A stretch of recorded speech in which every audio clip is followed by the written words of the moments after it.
हाँ तो प्यारे बच्चों, कैसे हैं आप सभी लोग। उम्मीद करता हूँ आप लोग बहुत अच्छे होंगे, स्वस्थ होंगे, मस्त होंगे और बोर्ड की तैयारी में लगे होंगे।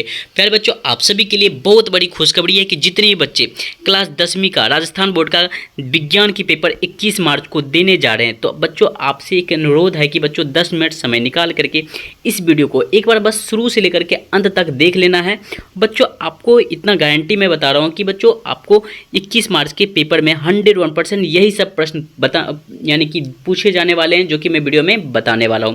वीडियो को शुरू से लेकर के अंत तक देखना है बच्चों। वीडियो जो आपकी कभी भी डिलीट हो सकती है, तो वीडियो को अपने दोस्तों के साथ शेयर कर दीजिए, क्योंकि बच्चों जो आपका राजस्थान बोर्ड का विज्ञान का जो पेपर है वो सोशल मीडिया पे भी और अन्य जगह पे भी वायरल हो चुका है, क्योंकि बोर्ड के द्वारा ये आउट हो चुका था। बच्चों वीडियो को शुरू से लेकर के अंत तक देखना है और दोस्तों के साथ शेयर कर दीजिए। बच्चों सबसे पहले पता करना है कि आपको किस तरह से कि विज्ञान के पेपर होने वाले हैं। तो बच्चों लेफ्ट साइड में आपको कुछ इस प्रकार से QR कोड दिए जाएंगे और राइट साइड में आपको क्वेश्चन बुकलेट नंबर दिए जाएंगे। हालांकि बच्चों ये जो पेपर होने वाला है ये आपका बहुत ही वायरल पेपर होने वाला है, जो कि एग्जाम में आ सकते हैं, नहीं आ सकते हैं, क्योंकि बच्चों ये बताया गया है कि ये पेपर वायरल हो चुका है। तो ये अभी युक्ति नहीं की गई है कि ये पेपर वायरल ही है या फिर अन्यथा वायरल नहीं है। बच्चों वीडियो को लेकिन शुरू से अंत तक देख लीजिए एक बार, अगर मिला तो सही है और नहीं मिला तो अच्छी बात है, कोई दिक्कत नहीं है। चलिए बच्चों, उसके बाद देखना है बच्चों माध्यमिक एग्जाम 2025 होने वाले हैं और विज्ञान की पेपर होने वाले हैं और सब्जेक्ट कोड 07 होने वाले। 3 घंटा 15 मिनट कुल समय दिए जाते हैं आपको हर एग्जाम की तरह। उसके बाद इसमें जो पूर्णांक रहेंगे बच्चों 80 का 80 मार्क्स आपको दिए जाएंगे, जिसमें कि आपको 80 का 80 मार्क्स आपको लाने हैं। अब जानते हैं कि बच्चों फर्स्ट क्वेश्चन क्या होने वाले हैं। बच्चों फर्स्ट क्वेश्चन जो बच्चों आपके एग्जाम में कुछ इस प्रकार से होने वाले हैं। जो बच्चों फर्स्ट क्वेश्चन रहेंगे कि Fe2 + 2Al से रिएक्शन करेगा Al2O3 + 2Fe, तो ऊपर दी गई अभिक्रिया किस प्रकार की अभिक्रिया है। बच्चों एक का राइट आंसर आपका क्या हो जाएगा, तो एक का राइट आंसर बच्चों हो जाएगी विस्थापन अभिक्रिया है। डी नंबर ऑप्शन यहाँ पे सही उत्तर हो जाएगा। अगला प्रश्न को प्यारे बच्चों देख लेना है, मैग्नीशियम में वायु का जलन क्या होता है। तो मैग्नीशियम का वायु में जलन प्यारे बच्चों होता है ऑक्सीकरण कहलाता है। राइट आंसर है आपका यहाँ पे 2 का सी नंबर ऑप्शन सही उत्तर हो जाएगा। नेक्स्ट क्वेश्चन को देखते हैं, बेकिंग सोडा को गर्म करने पर बना यौगिक क्या होता है। अगर बेकिंग सोडा को हम लोग गर्म करते हैं तो बच्चों इससे जो बना यौगिक कहलाएगा बच्चों Na2CO3 हो जाएगा। राइट आंसर आपका 3 का बी नंबर ऑप्शन यहाँ पे सही उत्तर हो जाएगा। नेक्स्ट क्वेश्चन को देखते हैं, पीतल एक मिश्र धातु किसकी होती है। तो पीतल जो मिश्र धातु होती है तांबा और जिंक की होती है। राइट आंसर आपका यहाँ पे सी हो जाएगा। नेक्स्ट क्वेश्चन को देखते हैं, CH3CH2COOH का यूपेक नाम क्या हो जाएगा। तो यूपेक नाम इसका बच्चों प्रोपेनॉन हो जाएगा। राइट आंसर आपका 5 का बी नंबर ऑप्शन यहाँ पे करेक्ट आंसर हो जाएगा।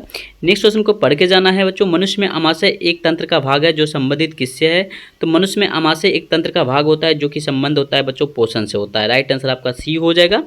7वां नंबर प्रश्न को देखते हैं, निम्नलिखित में कौन सा पादप हार्मोन है। तो पादप हार्मोन इनमें से कौन सा हो जाएगा।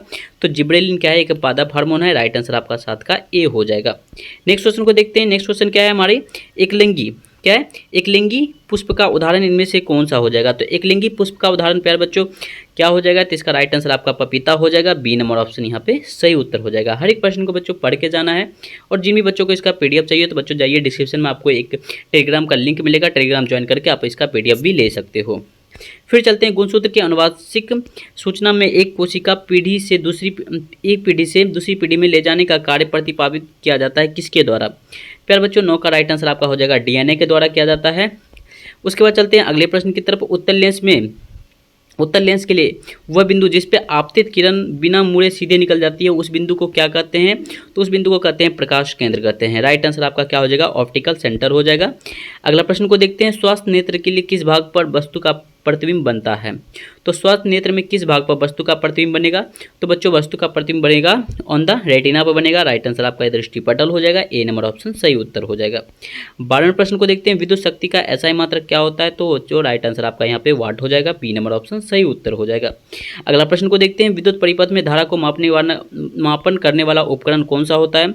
बच्चों राइट आंसर आपका 13 का क्या हो जाएगा। तो विद्युत परिपथ में धारा को मापने वाला यानी कि आमीटर कहलाता है। राइट आंसर आपका सी हो जाएगा। अगला प्रश्न को देखते हैं, चुंबक द्वारा धारावाही चालक पर लगाए गए बल की दिशा ज्ञात की जाती है। फ्लेमिंग के वामहस्त नियम से ज्ञात की जाती है। राइट आंसर आपका 14 का ए हो जाएगा। अगले प्रश्न को देखते हैं, लघुपथन के समय परिपथ में विद्युत धारा का मान क्या होता है। तो लघुपथन जब होगी तो परिपथ में विद्युत धारा का मान बहुत ही अधिक बढ़ जाता है। राइट आंसर आपका सी हो जाएगा। अगला प्रश्न को जल्दी जल्दी पढ़ लेना है। ओजोन मंडल में क्षय के ज्ञात कारणों में सर्वाधिक उत्तरदायी कौन होता है? तो बच्चों सीएफसी होता है, क्लोरोफ्लोरोकार्बन होता है। राइट आंसर आपका ए हो जाएगा। 16 नंबर प्रश्न को देखते हैं। बायोगैस का प्रमुख घटक होता है CH4 होता है, मीथेन जिसको बोलते हैं। राइट आंसर आपका यहाँ पे 17 का सी हो जाएगा। 18 प्रश्न को देखते हैं। कोशिका विभाजन में कौन सा हार्मोन प्रेरित करता है? तो बच्चों टेस्टोस्टेरोन हो जाएगा। राइट आंसर आपका यहाँ पे बी हो जाएगा। चलिए साइटोकाइनिन हो जाएगा। कोशिका विभाजन में कौन सा हार्मोन प्रेरित करता है? तो साइटोकाइनिन हो जाएगा। राइट आंसर आपका यहाँ आपके 18 का डी हो जाएगा। अगला प्रश्न को देखते हैं। जिप्सम का सूत्र क्या होता है? तो जिप्सम का सूत्र होता है CuSO4 इंटू 2H2O होता है। चलिए परमाणु के किसी कोष में इलेक्ट्रॉन की अधिकतम संख्या ज्ञात करने का सूत्र क्या होता है? तो बच्चों 2n² होता है। अगला प्रश्न को देखते हैं। नर में डैश हार्मोन का स्रावन होता है? तो नर में टेस्टोस्टेरोन हार्मोन का स्रावन होता है। राइट आंसर आपका यहाँ पे टेस्टोस्टेरोन हो जाएगा। उसके बाद चलते हैं। एक विद्युत परिपथ में धारा के तार दो सिरों के बीच विभवांतर उसमें प्रभावित न होने वाली विद्युत धारा के क्या होते हैं? तो समानुपाती होते हैं। राइट आंसर आपका समानुपाती हो जाएगा। विद्युत जनित्र यंत्र आंतरिक ऊर्जा को क्या करती है? विद्युत ऊर्जा में बदलती है। यहाँ पर राइट आंसर आपका विद्युत ऊर्जा हो जाएगा। पारितंत्र में एक पोषी स्तर से दूसरे पोषी स्तर ऊर्जा की डैश होती है? तो क्या होती है? क्षति होती है। राइट आंसर आपका क्षति हो जाएगा। फिर चलते हैं। अतुलनात्मक प्रश्न में अवक्षेपण विक्रिया से क्या समझते हैं? प्रश्न रहेंगे। दो संश्लेषित सूचक के नाम बताना है आपको। एक हो जाएंगे मैथिल ऑरेंज, एक दूसरा हो जाएंगे फिनोलेफ्थिलीन। उसके बाद दो धातुओं के नाम बताए जो प्रकृति में मुक्त अवस्था में पाई जाती है, सोना और प्लेटिनम। उसके बाद मेथेन का इलेक्ट्रॉनिक बिंदु की संरचना क्या होगी? तो CH4 है ना, तो फिर यहाँ पे H फिर H फिर H। आपको क्या करना है? इनको घेर देना है। ठीक है, ये आपका संरचना हो जाएगी। फिर चलते हैं। पचित भोजन का अवशोषण किस भाग में होता है? बच्चों इसका फिर राइट आंसर आपको फिर निकाल लेना है। फिर मधुमेह रोग किस हार्मोन की कमी से होती है? तो इंसुलिन की कमी से होती है। फिर चलते हैं। माँ के रुधिर में भ्रूण का पोषण प्रदान करने वाली संरचना का नाम लिखिए। आनुवांशिकता किसे कहते हैं? फिर एक उत्तल लेंस की दूरी 20 सेंटीमीटर है, तो लेंस की क्षमता, तो बच्चों इस लेंस की क्षमता इसकी आपकी आ जाएगी 5D हो जाएगी सॉल्यूशन करने पर। दीर्घ दृष्टि दोष के निवारण के लिए कौन सा लेंस का प्रयोग किया जाता है? तो यानी कि उत्तल लेंस का प्रयोग किया जाता है। फिर चलते हैं।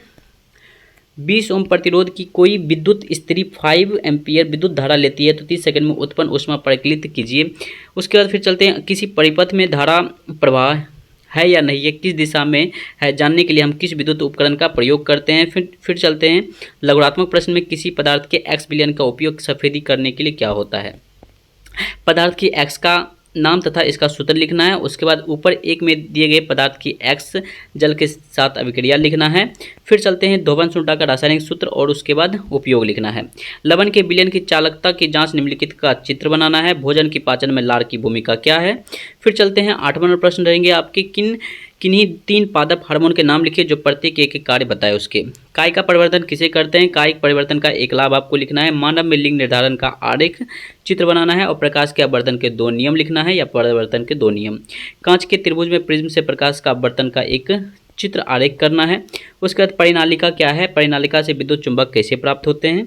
फिर चलते हैं। सेक्शन डी में आपके दीर्घ उत्तरीय प्रश्न हो जाएंगे जो कि आपको एक परिभाषित करने हैं।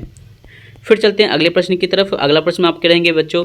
व्यंजक चूर्ण, बेकिंग सोडा, अम्ल क्षार एवं अम्ल क्षार में कोई 2 अंतर लिखना है। तीनों में से कोई आपको बच्चों तीनों को लिखना है। उसके बाद फिर चलते हैं अगले प्रश्न की तरफ। गर्भ निरोधक युक्ति अपनाने का कारण क्या हो सकते हैं? ये आपको कंडीशन बताना है। फिर चलते हैं। जैव निम्नीकरण पदार्थ और अजैव निम्नीकरण पदार्थ में क्या अंतर है, स्पष्ट करना है। आहार श्रृंखला से क्या अभिप्राय है? घास के मैदान में आहार श्रृंखला का उदाहरण सहित समझाइए और एक पारितंत्र में ऊर्जा प्रवाह का आरेख स्पष्ट कीजिए। फिर चलते हैं अगले प्रश्न की तरफ। ओम के नियम का आपको कथन लिखना है। उसके बाद फिर आपको एक स्ट्रक्चर दिया जाएगा, उसको फिर बनाना है। बेंजीन का अनुसूत्र लिखना है। फिर उसके बाद बेंजीन इसका सभी का संरचना बनाना है। बेंजीन, प्रोपेनाइन, एथेनॉल और प्रोपेनाइल अम्ल का बनाना है। फिर चलते हैं 19वां प्रश्न। भोजन में पाचन में लार का एक कार्य बताना है और मनुष्य में पाचन क्रिया का वर्णन करना है। उसके बाद 2 कंडीशन फिर दिए जाएंगे। फिर लास्ट प्रश्न दिए जाएंगे कि मानव में उत्सर्जन किसे कहते हैं। मानव उत्सर्जन तंत्र का नामांकित चित्र बनाना है। फिर अंतिम प्रश्न को देखते हैं। एक गोलीय दर्पण के लिए आवर्धन सूत्र लिखना है और उसके तीनों नाम लिखना है, यानी दर्पण के नाम लिखना है, दर्पण की मुख्य फोकस की परिभाषा करना है, वक्रता, त्रिज्या, फोकस दूरी में संबंध लिखना है।